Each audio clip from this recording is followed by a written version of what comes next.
Welcome to the Unlist.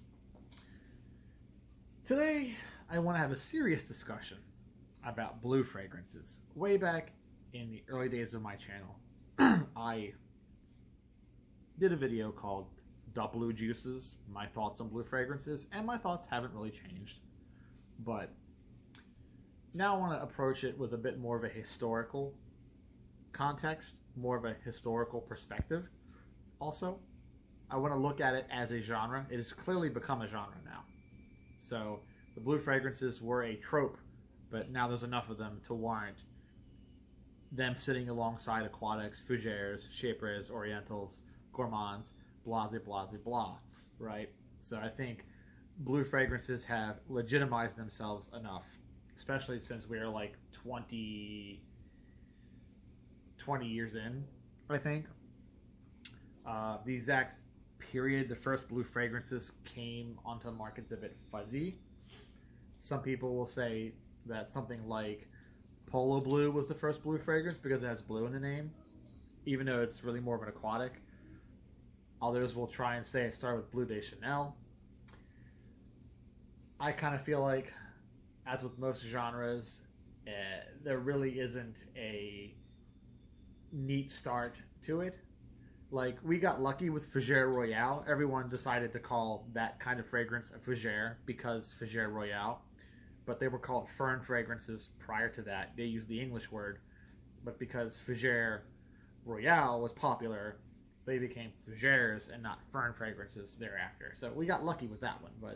And Sheep de Coty as well, because same sort of thing. Sheep de Coty, popular. Suddenly, that kind of fragrance is a sheep, and that's just the way it is. But most of the time, doesn't pan out that way.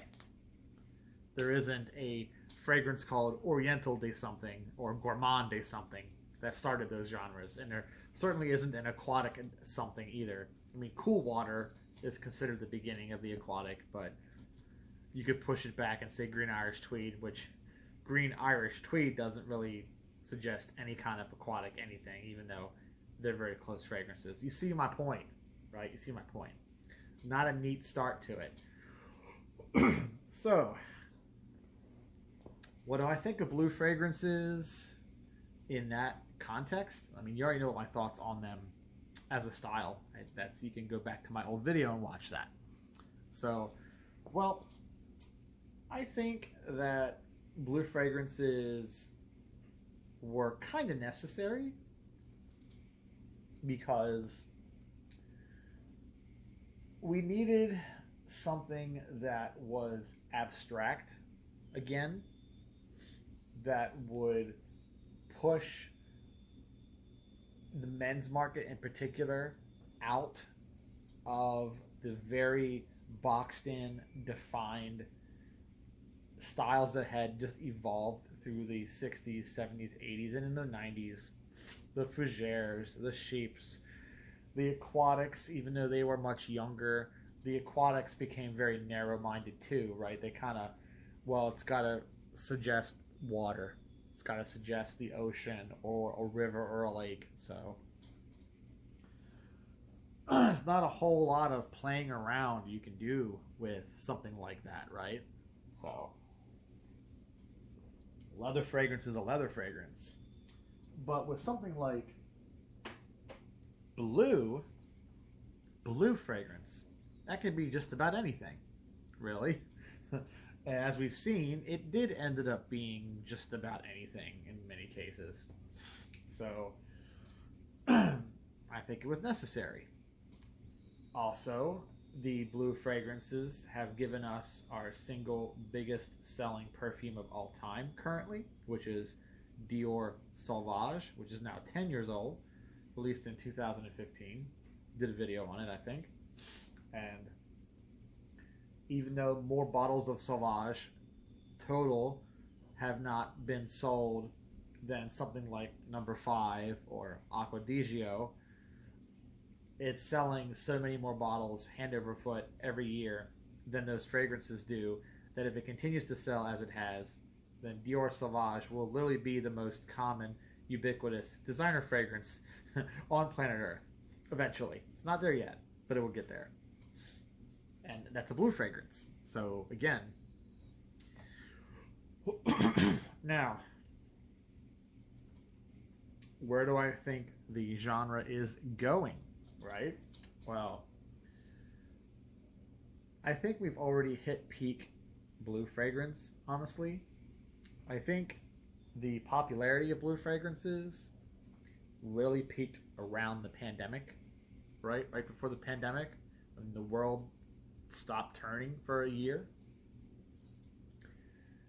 And then post-pandemic, everyone wanted something new, wanted something different. They wanted to get back to things as they were, but they didn't want to just pick right up where they left off. They wanted to go in different directions. So suddenly a lot of things that were popular pre-pandemic were suddenly being looked over for new things.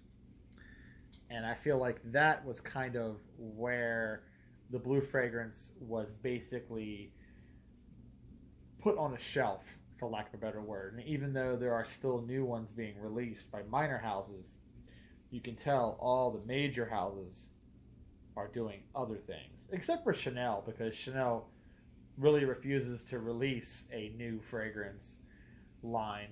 So they did Allure Homme Superleggera, which is arguably a blue fragrance also, but they're the only ones kind of digging their heels in and saying, no, we're not going to make a new line.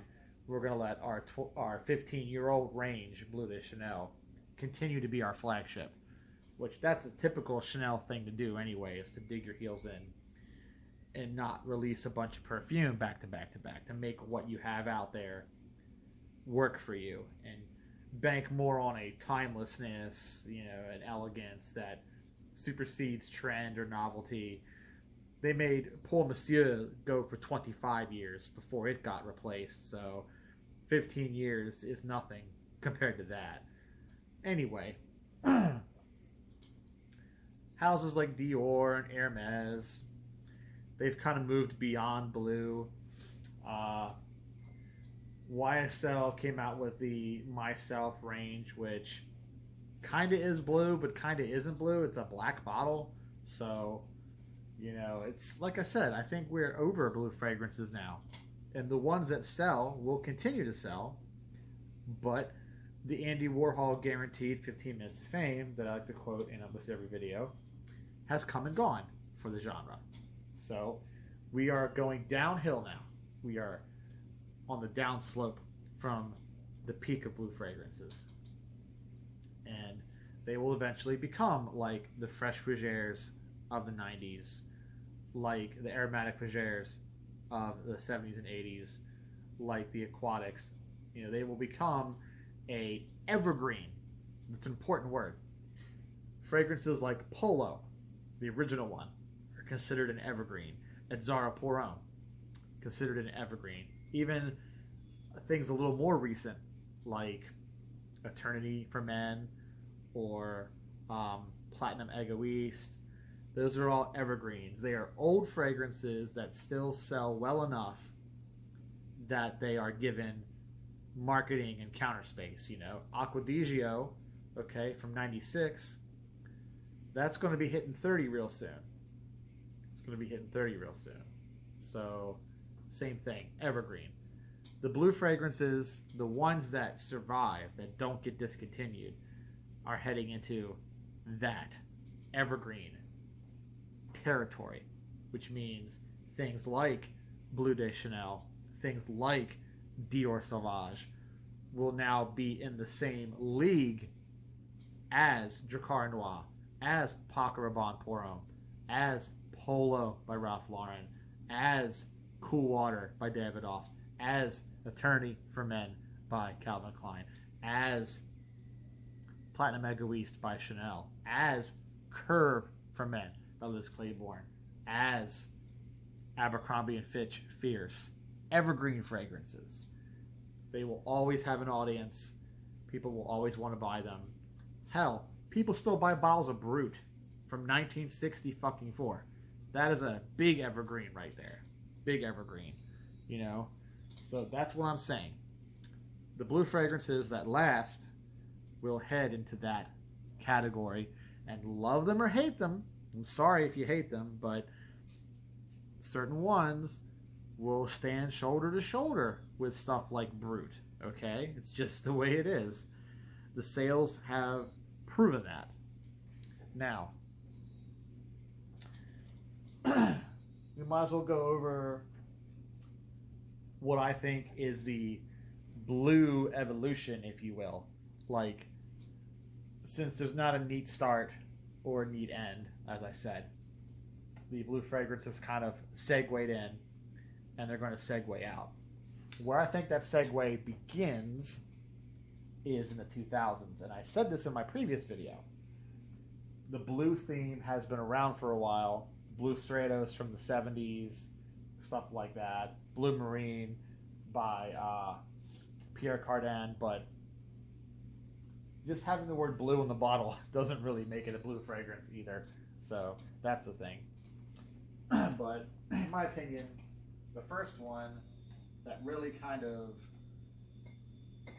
still considered an aquatic, mind you, still an aquatic, but the first one that really showed signs of where we were going is Polar Bleu from 2002. And this fragrance, I've got the old style bottle, the new ones are now square, but this Polar Bleu here, even though it was marketed as an aquatic and composed as an aquatic, it has a geranium sage leather base that is not aquatic. You get the Kalone and stuff and dihydromercinol up top and the aquatic goodness in the opening, but once it settles on your skin, it's not aquatic anymore.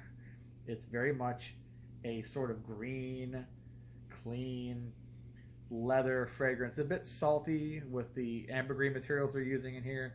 I don't know if it's ambroxan exactly. They might have been going with a weird faked out timberall kind of thing, which is what Black did. Kenneth Cole Black kind of has a weird sort of timberall, norlimbinol kind of vibe that they fake out. So it's strange how they made that smell like that, but typically you associate that note with incense and whatnot, but you know, Black is a very weird fragrance anyway. So, and Black is also one of the things that leads us towards blue fragrances, because some elements of Kenneth Cole Black would find their way into blue fragrances, quite honestly. After 2002, I'd say the next major change in the evolution is this fragrance. Those of you who follow Robes 08, he recently did a video on this, and he did not really like it. And I can understand why. If you look at this fragrance with 2024 eyes, 2025 eyes, you're going to think it's mediocre. You're going to think it's boring. But with 2003 eyes, this was a very fresh, light, exactly what people wanted, which is called Subtil Pour Homme, right? Subtil Pour Homme. They wanted a subtle fragrance that was fresh, clean, and Jacques Polge delivered, because Jacques Polge was making perfumes for Ferragamo during this era. He made the original one from '99, which is a fake sandalwood fragrance, and he made this one in 2003. You can tell that the skeleton of Bleu de Chanel is here. The skeleton is here because this has that similar violet material in the heart. It has the sort of ambroxan meets dry woodiness in the base. The difference is this is built into a aquatic format, so it's got the hydromercinol, it's got the big citrus top notes. It tries to be a little more of what it is, more of an aquatic fragrance, especially with that juicy like mandarin orange that's in here that's not in Bleu de Chanel. So again, you can feel the similarity. We are slowly inching towards the blue fragrance, but we're not there yet. Then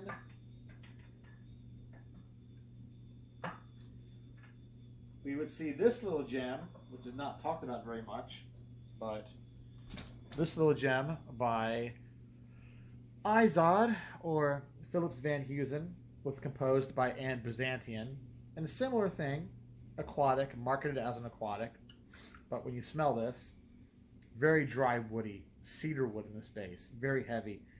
It was like they tried to take the Aquadigio thing and go with the driftwood. Really heavy on the driftwood. And the Cologne is piercing in this and dry and very just parched. This is a beach at low tide. A beach at low tide. So all the water is gone. And the white florals in this are also extremely, and it's just, again, it's like you're inching away from the aquatic elements and towards more of this abstract freshness that can't really be described as something from the world. You know, aquatics, for all the chemistry that they present, aquatics still try to go, hey, here's the beach, hey, here's a lake, hey, here's a bathtub full of bubble bath, whatever. They tried to have that conveyance, but with stuff like this, you're inching away from that. That's important. So that's why by the time you reach something like this, by the time you reach a Bleu de Chanel in 2010, you are fully divorced from aquatics. You are in what I call post-aquatics, and I mentioned this again in my old video. Now, I use a music metaphor because some of you guys don't understand why I say post-aquatic. So, music fans may recognize a genre of music called post-rock. And post-rock is when you take rock instruments and rock structures and you deconstruct them and build something else out of them. So it may have distorted guitars. You know, you've got your Fender Stratocasters or your Gibson SGs, and you're running through a Mesa Boogie amp or whatever that's overdriven, or you're running through, you know, a vintage Boss HM2 pedal or whatever. You got that heavy sound, but you're not necessarily playing power chords anymore. You're not necessarily playing 4/4 time or doing verse chorus structure. You're just kind of freewheeling it, like some of the old cars back in the day that you could disengage transmission and just coast down the road. You're just kind of freewheeling with the elements, and you're making something else out of them. You're playing Legos with rock tropes, and thus it's post-rock. So, same thing here. You're using materials that are familiar to the aquatic genre, the citruses, the certain aldehydes, certain like ozonic type aldehydes, which a lot of people beat me up. A lot of people beat me up when I say I smell aldehydes in something, and they're like, no, you're smelling citrus. There's no aldehydes in that. They don't list aldehydes in the notes. And I'm like, the kind of aldehydes you smell in Aramis and Chanel No. 5 are not the only kind of aldehydes that exist. Okay, you're not educated enough to understand that there are more than like the C5, C7 aldehydes, that there are more than just the aliphatic type, okay, the type that had the big bloomy, what I call like the big golden envelope type of aldehydes, the sparkling champagne style aldehydes. There are others out there, ones that are more ozonic, ones that are more just sharp and metallic smelling, and yes, they end up in a lot of these fragrances, and they end up in a lot of aquatics too. So those materials, plus things like Cologne and things like the hydromyrcenol and ambroxan, dimetol, and all these other things, various ionones, you know, the beta ionones for the woody fruity elements, the alpha ionones for the iris violet type of things. So those materials come over from the aquatic to the post-aquatic, but they're rearranged differently, you know. And like I said, Bleu de Chanel feels like it was built on the skeleton of the Subtil Pour Homme by Ferragamo that I just showed you. Jacques Paul just took that skeleton, stripped away some of the juicy fruitiness, added in lavender, added in geranium, added in patchouli, added in sandalwood materials, added in grapefruit, added in more violet, dialed back some of the ambroxan elements, built it into a thicker, heavier, but still fresh fragrance, and that's where you get Bleu de Chanel. And this is the first fragrance I feel like that solidified what a blue fragrance was going to be going forward. Okay. Now, definitely cannot talk about blue fragrances without mentioning the Sauvage. And I know you guys hate the Sauvage, and I've already said most popular fragrance in the history of the world right now, but this goes even further away from the aquatic elements, because Bleu de Chanel being built on that subtil porum skeleton, right? Bleu de Chanel being built on that skeleton still kind of has some callbacks to that. You can feel it in the fragrance.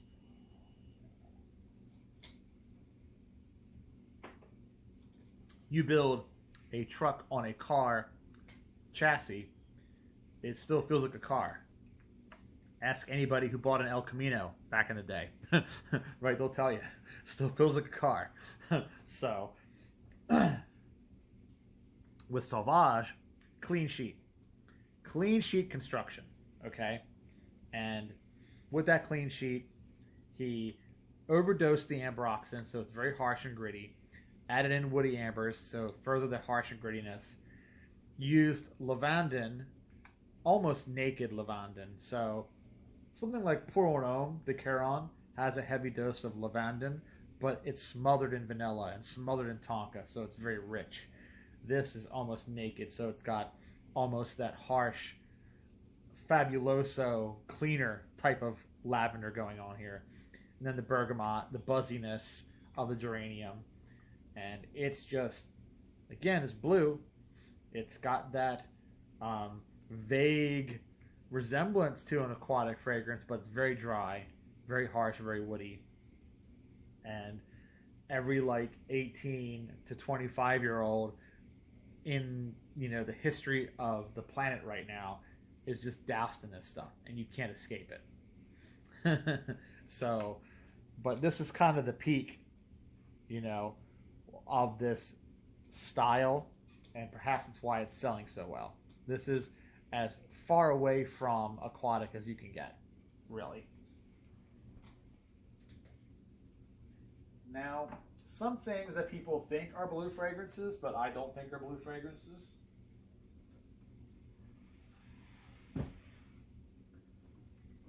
Versace Arrows, 2012. Blue bottle, not a blue fragrance. Sweet, tonka, apple, mint. It's a gourmand fragrance, guys. It smells like a gourmand to me. The blue bottle means absolutely nothing, as far as I'm concerned. Another one, Invictus. Not really a blue fragrance.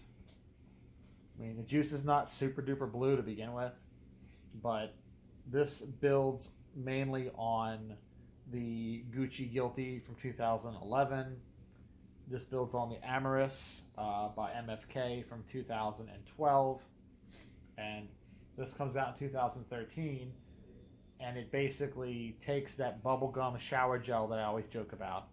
The bubblegum shower gel that it more or less gets from the Gucci, and the sort of mineralic feeling with the tonka in the base that it gets from the Amorous, and it drops in a bunch of heavy juniper and bay, and the juniper berry particularly, not the juniper herbal side, not the gin, the tonic thing, but the juniper berry and the bay leaf, and just smothers it in this salty, musky thing that is all that remains of the original olive accord. This was meant to be an olive fragrance. All that remains of that olive accord is that salty, musky thing in the base. And this is just not a blue fragrance. Popular fragrance, yes. Blue fragrance, no. Certainly not.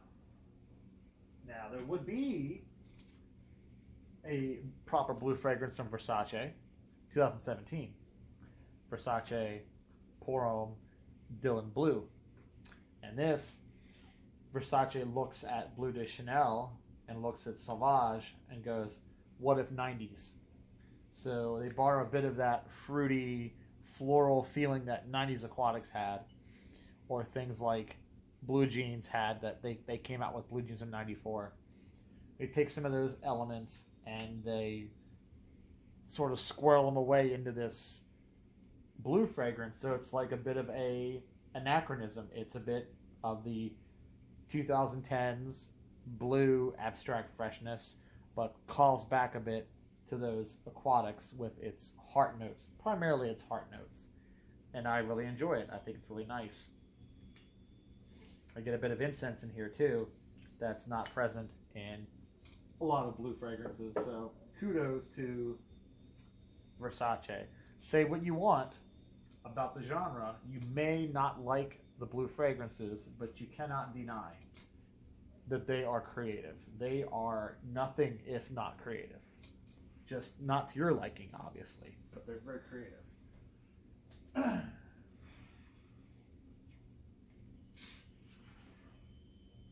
of course, another one that I think is really creative, but people don't seem to like all that much, at least not online. Mainstream people love this fragrance too, but why? Eau de Parfum from 2018, I believe. And this one looks at the Invictus basically and says, hey, let's take that sort of bubblegum shower gel feel that the Invictus has, the big salty musky base, and let's build more of a blue fragrance structure around it. Let's, again, abstractify, not a word, but I'm making it one. Let's abstractify it further. Let's add in some cool, almost violet tones. Let's put in some like some tart apple notes. Let's put in some more citrus and get away from the bubblegum. There's still bubblegum in here, but it's dialed back incredibly. Let's get more of like that driftwood kind of feeling that I described in the Izod 2008. Let's get some of that driftwood from that Izod and put it in here. Dry, harsh, woody, and you know, it works. It's the best of the YSL Y releases from this line. Eau de Parfum is still my favorite, and there have been a ton of these, but this is still the best one. Dominique Ropion, love him or hate him, he knew what he was doing with this. You know, a lot of y'all only like his niche work, and I get it. Frederic Malle, Portrait of a Lady, fantastic fragrance. You know, I'm not questioning you there, but you know, I feel like he did a pretty good job with that. Now, Avon dipped its toe in the blue fragrances too, and the Avon blue fragrance from 2017, most of y'all have never heard of because you don't fuck with Avon, but 2017, Avon had this fragrance called Avon Free. Free for him and free for her. So this is the men's version. It sits in this upside down cap holder. It's kind of neat. And Avon kind of goes blue fragrance with fresh fougere tones mixed in. So more lavender, more tonka, more of a kind of wet shavery geranium vibe. But again, with the ambroxan, with the woody amber materials, there's definitely a musk profile in here that I haven't really found in any of the other blue fragrances that have been released, high or low. So again, creative, different, left of center, but most of y'all are not going to fuck with it because Avon. You already weren't going to fuck with it because of blue fragrances, but then add Avon to that and it's just a double negative. It's like 2 points deducted from Team Gryffindor or whatever. If you're a Harry Potter guy. I'm not really, but makes for a fun analogy. And then this one. And this one, I don't know. It's called Legend Blue, but it doesn't feel very blue to me. So, again, it's more of a fougere thing, but this pushes more in the fougere direction than the Avon does. Like, honestly, Legend Blue really feels like the Mont Blanc Legend profile, which is a fougere to begin with, because Fierce was a fougere, and it's based off of Fierce, but it's that fougere profile.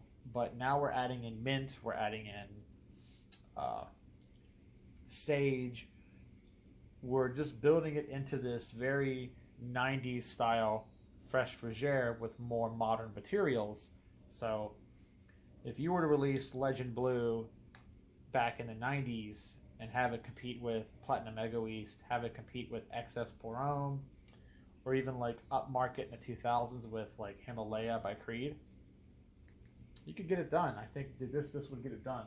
So I don't know if it's a blue fragrance for me necessarily. And then another interesting twist here is Prada Lunar Rossa Carbon from 2017. It very closely mimics the structure of Sauvage, but it also goes in a fougere direction. The lavender is more natural here. This has more of a mineral metallic feeling in the base than the Sauvage does. And the more realistic lavender, coupled with tonka and a couple other things, give it more of a shave foam vibe. So you push, once again, out of the blue fragrance genre into more fougere, in my opinion. You can say that I'm wrong if you want to, I don't really care. But that's it, guys. That's what I think. The blue fragrance genre has kind of slowly shimmered into existence, starting in the late 2000s. And then it peaked in 2015, 16, 17. And now we're on the downside. We are going down the slope. And other things are more popular. Tell me what you think about blue fragrances, your observations, your thoughts, your comings and goings. I'd love to know. And this has been the Unlist. Thanks for watching.